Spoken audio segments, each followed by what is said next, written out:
আসসালামু আলাইকুম। সকাল সকাল নিজের জন্য একটু হেলদি ব্রেকফাস্ট বানিয়ে নিচ্ছি, আর সাথে সাথে চালটাও ধুয়ে নিচ্ছি। রান্না বসিয়ে দেব। এই যে আমি বেসন আর সুজি দিয়ে চিলা বানিয়েছি। আজকের বিটটা ছিল না, তাই এরকম কালার এসছে। বিট দিলে কালারটা লাল হয়। এই যে নাস্তাগুলো বানিয়ে নিয়েছি, একটু লেবু ছাড়িয়ে নিয়েছিলাম। সকালবেলা আমি একটু হেভি টিফিন করি, কারণ এরপরে তো আর কিছু খাবো না, সেই দুপুরে ভাত খাবো।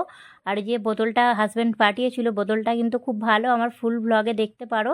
আমি শেয়ার করেছি যা যা কিছু পাঠিয়েছে হাজব্যান্ড। এই যে আজকে রান্না করব মুরগির মাংস আর আমড়া দিয়ে ডাল। এতটা মুরগির মাংস লাগবে না, অল্প একটু রেখে দিচ্ছি, কারণ আরেক দিন তবু তো হয়ে যাবে কিছু না কিছুর সঙ্গে। তাই এই যে মুরগির মাংসটা রান্না করে নিচ্ছি আলু দিয়ে। আর রান্না করব ডাল দিয়ে, মানে ডাল আর আমড়ার টক ডাল হলে আতিফ কিন্তু খেতে পছন্দ করে।